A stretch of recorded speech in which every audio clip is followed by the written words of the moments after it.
Agarda sizning ham molingizning tuyog'i xuddi shu shaklda bo'lsa, molingiz hech qachon tuzalmaydi. Videoga like bosib, kanalga obuna bo'lib qo'ying. Men hozir sizlarga buni to'liq tushuntirib o'taman. Hozirgi paytda og'iz yara kasalligidan keyin mollarda xuddi shunday bo'lyapti tuyog'i. Bunga sabab tagidan yangisi o'sib chiqadi, ustidagi eski qismini olib tashlash kerak. Agarda ustki qismi olib tashlanmasa, molning tuyog'i hech qachon tuzalmaydi. Ichi suvlanib turadi, havo kirmasligi natijasida bu yerda yiringlash kuzatilishi mumkin.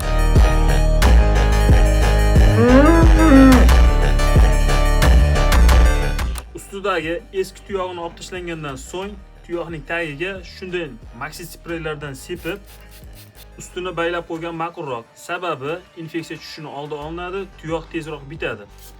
Kesilgan tuyoqlarga shunday spreylar sepib bo'lgandan so'ng narkozdan chiqarish uchun kofein ukolidan, tanadagi og'riqlarni qoldirish uchun ketoprofen dorisidan, tuyoqlarga infeksiya tushib ularni yiringlatmasligi uchun antibiotik ukollardan foydalanamiz.